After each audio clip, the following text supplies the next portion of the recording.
How you wake up every morning can affect the rest of your day. We've all heard the saying, she woke up on the wrong side of the bed, and we know how it feels. We must take it slow when we wake up, pause to calm yourself and prepare for the day ahead. Lie in bed and take a few deep breaths.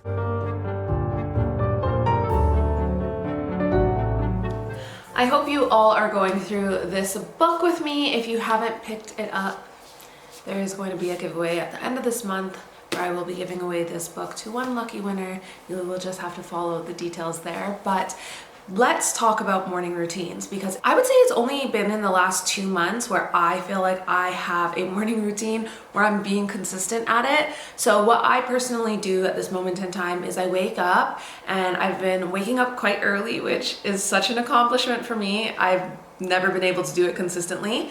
And I will light a candle, and then I'll go and I'll get a coffee, and then I will go through these gratitude cards, and if I remember to do it, then I do it. But what I've done is I've put the cards right in front of the candle, and the candle, I will light it from when I get up at around 5:45-ish until about 7:30, and then I will do either a little bit of admin, a little bit of reading, and then I'll usually have like a classical playlist on.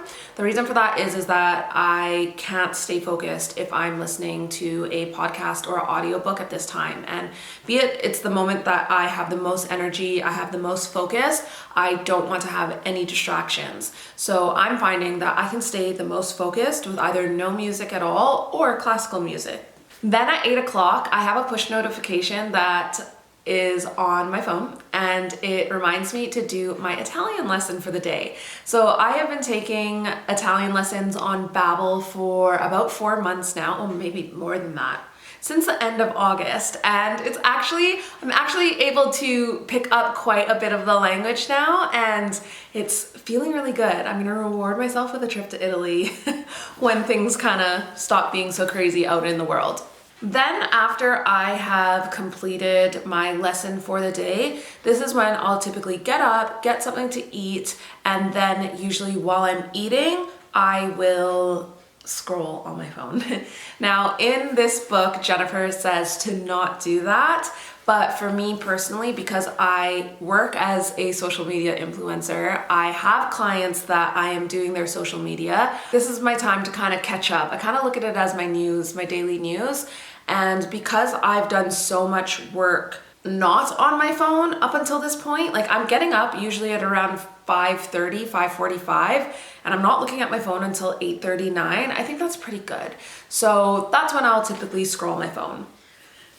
Now, I can't say that this is fully immersed into my routine as of yet, but I did work out today, but I am trying to make it so the minute that I have done a little bit of work, had my breakfast, had my coffee, I then go straight into a workout, because I find anything else after this or later than this, I'm getting calls from clients, things pop up during the day, and if I don't work out in the morning, it typically doesn't get done. So that's where I've been sprinkling in a workout. Hopefully in a couple months' time, it's like a fully formed habit. Then once I'm done working out, this is when I will go get ready, I will put my makeup on, and then get into whatever daily tasks I need to do from there. Use fresh, invigorating scents in the morning to awaken your sense of smell and get you excited about your day. The next thing that Jennifer mentions in the book is that if you are getting anxious about your workload, you just simply have to get up for work earlier. That is the main reason of why I have really been pushing to start getting up at 5. It's been a really long time, probably over a year, that I've been trying to implement this as a habit. And honestly, I feel so much more calm in my day-to-day. I'm not as snappy with my husband because I'm getting up earlier, and that's allowing me to get all the work, or as much of the work as possible that's on my plate, done. I also feel like this is a good habit to start getting into before we have children, because let's be real, when you have kids, it takes up most of your time. And so for me, in the head that I have now, maybe some of you with children, you might be laughing at this, but I really want to make it a priority that I don't lose myself when I have kids. And so that just might mean that the things that I get to do for my time is early in the morning before they get up. And be it that I've always struggled getting up early, I really wanted to make this a habit before kids come along. So I'm glad to see that I've championed it, but it is also nice to have that reassurance that I'm on the right track when I'm reading it in a book like this, and she's recommending it as something that needs to be done if you are wanting to keep a chic home and if you're getting anxious about all the things that are on your to-do list. Now, if you're anything like me, you work at home and you started thinking, oh, I work at home. I don't need to get up and get dressed for the day. I don't need to put makeup on for the day. I can be in my pajamas for the day. I can work from bed for the day. That was the old me. And one of the things I've learned since doing that is I put on a ton of weight because I was always wearing things that were really stretchy and I wasn't feeling that constriction when I was putting on weight. Two, I wasn't taking care of myself, and you can't feel good about yourself if you're not taking care of yourself.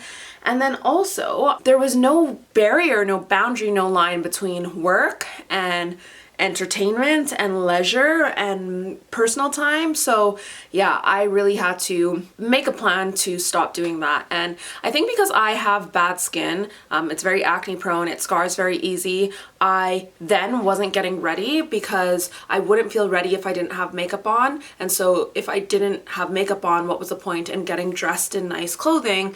So that is something that I've had to start taking care of my skin and keep those breakouts at bay. But equally, putting in a 10-item wardrobe into play in my life has been extremely beneficial when it comes to the decision fatigue that I was having when I was going to my closet. So I created a whole video all about winter's 10-item wardrobe over on my other channel. You can head over there. I'll have it linked in the cards here for you if you want to see it in its entirety. But that has been a game changer. And if I still am struggling with it a little bit, I'll put the clothes out the night before. Shocker. Revolutionary. I feel like we've been hearing these types of things since we were little, but actually implementing it is another thing. But hold on a second. What is that distracting chatter at the back of your mind? This is always the moment in the day when our subconscious tries to talk us out of wearing our best. You run all the things you have to do for the day through your mind. You realize that the only time you'll be going outside will be to drop off and pick up the kids from school and perhaps to run to the supermarket. You might try to convince yourself to wear exercise clothes because that is what you're used to. You are not making a stylish impression when wearing those clothes. You just blend in with the crowd. In the next video, we will be talking all about how you can embrace your femininity, learn to love aprons again, and more. Subscribe and like for more videos just like this one.